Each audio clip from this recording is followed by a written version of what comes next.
Tetapi kita tak boleh keluar daripada Pakatan Muafakat Nasional ataupun menolak bersatu semata-mata kerana mereka membuka keahlian kepada bukan Melayu. Ini tak boleh. Nampak kita ni seolah-olah macam resis lah, kan? Dan kita kena tahu juga, dalam masa yang sama kita berada di dalam Muafakat Nasional bersama PAS. PAS ada Dewan Perhimpunan Bukan Islam ni.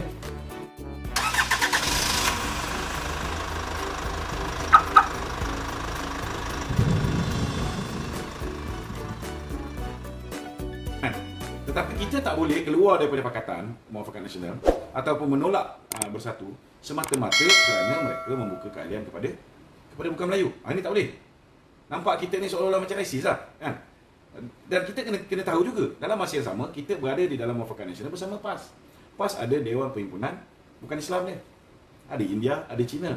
So macam mana kita boleh terima PAS yang ada India, ada Cina dalam Dewan Himpunan Bukan Islam dia, tapi kita tak boleh terima bersatu? Yang itu saya tak berapa setuju. Bagi saya itu hak bersatu. Pulang lah, kan? Kalau saya pun saya cakap terus terang, kan? Kita tak boleh salahkan bersatu. Kita patut salahkan BN. Kenapa sehingga hari ini BN duk sembang kata nak buka keahlian dia secara langsung. Orang yang nak menyampah dengan UMNO ni, tapi dia masih nak sokong BN. Betul tak? Buka keahlian direct membership. Ini dah sembang lama dah ni. Zahid dah sembang lama, tapi tak buat. Betul tak? Orang ada yang tak bersetuju dengan MIC, tak bersetuju dengan MCE, tapi dia tetap setia dengan BN. Maka bukalah keahlian kepada direct membership. Jadi kita tak boleh salahkan bersatu. Itu hak bersatu, dia nak ambil bukan Melayu sebagai member dia. Okey. Tok, ni satu soalan yang luar dari konteks Muafakat Nasional atau Perikatan Nasional. Ini berhubung rumus kabar angin yang kuat mengatakan yang YB Syed Saddiq berkemungkinan besar akan menubuhkan parti yang berasaskan belia untuk masuk ke Pertandingan Pilihan Raya tak lama lagi. Apakah pandangan Datuk tentang perkara ini? Adakah ia akan memberi kesan besar kepada Barisan Nasional? Ya, saya tujukan pada Barisan Nasional dulu ya. Ataupun Datuk rasa kemungkinan YB Syed Saddiq ni boleh menarik pengaruh anak-anak muda untuk menyertai dan menyokong mereka? Pertama sekali, kita kena raikan demokrasi. Siapa pun nak tubuh parti, itu hak dia. Itu hak yang dijamin dalam perlembagaan. Yang keduanya, yang kita kena faham bahawa ini semua modus operandi ataupun grand design Mahathir. Kenapa dia orang ni kelang kabut nak masuk Muafakat Nasional? Kenapa tiba-tiba nak bercantum dengan kita? Kenapa mulanya sandiwara pergaduhan antara Mahathir dengan Muhyiddin? Kena tahu. Sebabnya mereka sudah tidak boleh memenangi hati orang Melayu untuk memenangi pilihan raya akan datang. Dulu sebelum 9 hari bulan Mei tahun 2018, mereka boleh tipu. Mereka boleh kata Najib penipu ataupun pencuri, perompak, penyamun. Apa dia tak cakap pada Datuk Seri Najib? Betul tak? Mereka boleh kata Datin Sri Rosmah itu, Datin Sri Rosmah ini. Mereka boleh kata GST ni membunuh rakyat, mencekik darah dan sebagainya. Mereka boleh kata bahawa ekonomi Malaysia ni nak bankrupt. Mereka boleh kata bahawa kita ni menuju ke arah kehancuran. Macam-macam mereka boleh cakap, tetapi pada ketika itu ramai yang tidak membuat research untuk mengetahui perkara duduk sebenar. Maka ramai yang termakan dengan fitnah-fitnah ni. Tapi malangnya, kita kena faham, selepas 22 bulan mereka diberi peluang untuk memerintah negara. It took them 61 years untuk jatuhkan BN. Tetapi dalam tempoh 6 bulan pertama je Mahathir menjadi Perdana Menteri, dia telah berjaya membuat rakyat Malaysia membenci dirinya dan Pakatan Harapan. Jadi mereka tahu bahawa untuk menang pilihan raya yang ke-15, no way dia boleh menang. Jadi itu sebab Mahathir rancang benda ni. Nampak seolah-olah dia bergaduh dengan Muhyiddin dan dia hantar Muhyiddin masuk ke dalam Barisan Nasional. So bila Muhyiddin dah masuk ke dalam Perikatan Nasional, masuk ke dalam Perikatan Nasional, bekerjasama dengan UMNO, bekerjasama dengan PAS. Jadi semua beban, keburukan, kebobrokan Pakatan Harapan akhirnya kita terpaksa kongsi. Kita terpaksa sama-sama bertanggungjawab. Dan ini menyebabkan sifat benci pada Azmin Ali, sifat benci kepada penyelewengan yang dilakukan oleh Muhyiddin dulu, oleh menteri-menteri Pakatan Harapan, semua tu akan terpalit kepada UMNO dan juga PAS sekali. UMNO dan juga PAS. Okey. Bila masuk pilihan raya, mereka dah berjaya menghantar satu kumpulan yang besar untuk merintis jalan bagi mendapatkan undi Melayu melalui muafakat bersama UMNO dan PAS. Ini satu grup dah cover. Satu grup dah cover. Di sini saja Bersatu boleh dapat bertanding lebih kurang dalam 58 hingga 60 kursi untuk pilihan yang akan datang. Kalau the best case scenario, mungkin mereka boleh menang 40 kursi. The best case scenario. Worst case scenario pun takkanlah tak boleh menang 20 kursi. Betul tak? Walaupun pada hakikat ni, kalau tengok orang benci pada mereka ni, mungkin silap-silap 3 kursi je menang. Tetapi kita kena katakanlah mereka boleh dapat 20 ke 30 kursi. Okay. Kemudian Mahathir. Apa peranan yang Mahathir main? Kenapa kena tubuhkan pejuang? Supaya mereka juga akhirnya boleh mewujudkan satu kumpulan yang boleh menarik golongan atas pagar. Orang yang dah menyampah dengan Perikatan Nasional, dah geram juga dengan UMNO, dengan PAS, so apa ni, satu golongan lagi, orang yang tak boleh menerima Perikatan Nasional, PH, PH tak boleh terima, PN dia tak boleh terima, BN dia tak boleh terima. Maka golongan Mahathir ni, Mahathir, Mazli Capang dan sebagainya ni, mereka akan cover kumpulan ni. Tapi ada juga kumpulan yang liberal sikit, kumpulan liberal sikit, kumpulan anak muda. Kalau misalnya itu hari Syed Saddiq mengambil keputusan untuk bersama dengan pejuang, maka mereka akan hilang kumpulan ni. Kumpulan yang dah serik dan dah tak boleh percaya dengan Mahathir ni, mereka akan hilang. Itu sebabnya Syed Saddiq buat satu lagi parti. Tapi percaya cakap saya, mungkin melalui kerjasama dengan UMNO dan PAS, Bersatu boleh dapat lebih kurang 40 kursi.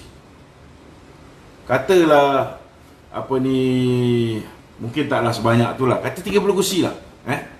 Katalah Mahathir boleh dapat dalam 7 kursi, Syed Saddiq boleh dapat lagi 3 kursi, maka mereka ada 40. 30, 7, 3, mereka ada 40. 40 ni, percaya cakap saya, UMNO akan menang lebih banyak kursi. Betul tak? Tapi sekiranya ketika itu UMNO mahu jadi Perdana Menteri, disebab tak dengar cakap ni, patutnya bertanding 122 kursi, tolak yang kursi nak dibagi pada PAS, yang lain semua bertanding, tapi mereka ambil kursi UMNO ni bagi kat Bersatu. Kalau ketika tu jumlah kursi UMNO katalah ada 80 lah, dia orang ada 40, campur dengan PPBM, campur dengan Pejuang, campur dengan tu dengan apa ni, parti Syed Saddiq tu, mereka ada 40. Agak-agak lah kalau UMNO tak bagi Muhyiddin jadi Perdana Menteri balik, ke mana kumpulan Muhyiddin ni akan pergi? Mereka akan menyatu bersama dengan Mahathir yang 7. Dia akan menyatu bersama 3 orang mungkin yang dibawa oleh kelompok Syed Saddiq tadi, dan akhirnya mereka akan kembali bersama dengan DAP. Yang ini yang ramai tak faham. Itu sebabnya saya cakap terus terang, kita tak boleh buat perjanjian dengan syaitan. Sebab mungkin awal-awal tu syaitan tu akan bagi kita apa kita nak, tapi last sekali dia akan makan darah kita balik. Ini pasti. Itu je. Okey, Dato'. Ya. Masih lagi dalam konteks soalan berkaitan dengan YB Syed Saddiq dengan parti baru ini. Ya. sekiranya untuk kita mengekang ataupun menghalang pengaruh mereka, apa agaknya pandangan Datuk khususnya pada pemuda UMNO, puteri UMNO, ya, yang perlu dilakukan baik pemuda MCA dan juga komponen kita yang Bagi lain? saya satu saja, untuk memastikan kita boleh halang benda ini berlaku, kita berpakat dengan PAS. Minta PAS buat pilihan. Saya yakin orang PAS ni yang kat bawah ni semua memang takkan bersama dengan bersatu, kan. Ramai pun frust juga bila tengok PAS macam ini, kan. Tapi sebenarnya ada satu dua orang je, kan. Geng-geng Publica ni lah, kan. Geng macam Atta Kiri, geng macam MB Terengganu, kan. Tapi tak boleh nak salahkan mereka lah. Mereka ada matlamat mereka. Dulu dijanjikan nak bagi 700 juta baki duit duit royalty minyak, kan. Dah dapat sikit, kan. Tapi masih ada yang belum diterima sepenuhnya, kan. Kemudian ada beberapa dah jadi menteri, kan. Mungkin ada kerja-kerja yang dah diluluskan, belum dapat diproses apa semua. Yelah, nak bertanding ni mesti ada dana pilihan raya dan sebagainya. Kita faham ni. Kita faham. Cuma harapan kita last sekali bila berhadapan dengan pilihan raya umum nanti, dia orang kena decide nak bersama dengan kita atau bersama dengan PPBM. Bagi saya, sekiranya PAS mengambil keputusan untuk bersama dengan PPBM, UMNO sepatutnya berjalan bersendirian. Maknanya kalau misalnya PAS memutuskan nak bersama PPBM, kita bertanding balik semua 122 kursi yang kita bertanding dulu. Ini kena buat, kan? Memang betul kita tak boleh menang banyak, tetapi percayalah cakap saya, kita boleh menang lebih daripada 54 kursi yang kita menang pada pilihan raya umum yang ke-14. Sebab dikala kita difitnah, dikala presiden kita dihina, dikeji dengan pelbagai fitnah pun, busuk-busuk pun, daripada 122 kursi kita masih boleh menang 54 kursi. Saya kena faham ni. Dan dikala musuh politik PPBM, UMNO, berada di tahap mempunyai krisis keyakinan yang begitu rendah di kalangan rakyat, daripada 55 kursi yang PPBM bertanding, mereka boleh menang hanya 13 kursi, 28%. UMNO menang hampir 50%, 48% lebih. Jadi cuba bayangkan dengan kesedaran rakyat tentang fitnah yang dilontarkan ke atas UMNO dulu, dan kesedaran rakyat selepas 22 tahun mereka bagi peluang kepada PH pemerintah, akhirnya janji tak ditunaikan, apa yang Datuk Seri Najib bagi habis dirampas balik, negara menjadi ucap kacir, Islam jahanam, kedudukan Raja-Raja Melayu jahanam, kedudukan bahasa Melayu hancur, kedudukan Hak Istimewa Melayu hancur. Saya yakin kalau kita pergi jalan bersendirian, kita boleh menang jauh lebih banyak berbanding dengan tahun 2018, tahun 2013. Saya yakin anytime kalau kita pergi bersendirian. Tetapi kalau PAS akhirnya mengambil keputusan untuk bersama dengan kita, lepas dia dapat royalti minyak dia apa semua sekali, dia kembali bersama dengan kita, saya boleh jamin insya-Allah kita boleh menang dengan 2/3 majoriti di parlimen. Kerana rakyat hari ini dah tak sabar nak buat keputusan. Okey, Datuk. Ya. Soalan seterusnya, ketika Kerajaan Perikatan Nasional baru mula-mula mengambil alih, Ya. dan Tan Sri Muhyiddin pun menunjukkan performance yang menakjubkan, membantu rakyat dalam keadaan COVID dan sebagainya.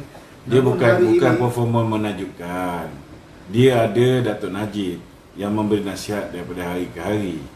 Dia ada orang macam Datuk Seri Ismail Sabri, Dr. Adham Baba, yang perform ni kebanyakannya menteri-menteri UMNO, kan?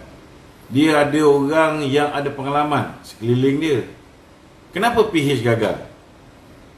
Sebab mereka hanya ada seorang Perdana Menteri yang ada pengalaman 22 tahun, tapi pengalaman dia cuma pengalaman mengayakan anak dan kroni.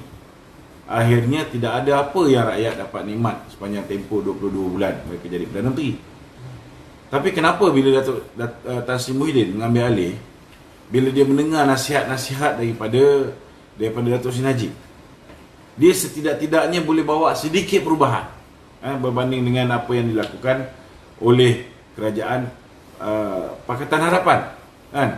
Ini kerana dia banyak mendengar idea-idea yang dilontarkan oleh Datuk Seri Najib Tun Razak dan dia dibantu oleh menteri-menteri daripada UMNO. Itu je kan. Tak adalah popular sangat. Kalau popular senang je. Kalaulah betul lah Muhyiddin ni yakin yang dia ni satu aset yang boleh dijual, nama dia ni boleh dijual, bertandinglah atas tiket bersatu. Tengok, saya boleh jamin 3 je. Saya boleh jamin 3 je dia menang. Pak Agong, apa ni, Langkawi Langkawi pun cakap tak boleh menang kan.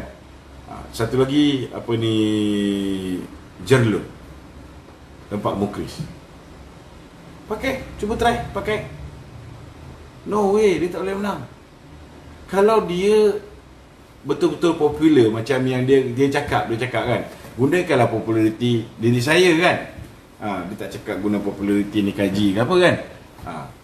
Cuba bertanding atas tiket sendiri kan. Tapi kenapa dia beria-ria lepas dia sumbat Datuk Najib ke dalam penjara? Keputusan untuk kenakan Datuk Najib 12 tahun penjara dan juga denda sebanyak 210 juta. Besok je terus dia kata dia nak masuk ke dalam Muafakat Nasional kan. Ini satu benda yang bagi saya memang tak boleh terima lah orang zalim macam ni kan. Minta maaf lah kan. 10 benda dia cakap, 11 saya tak percaya kan. Orang lain nak percaya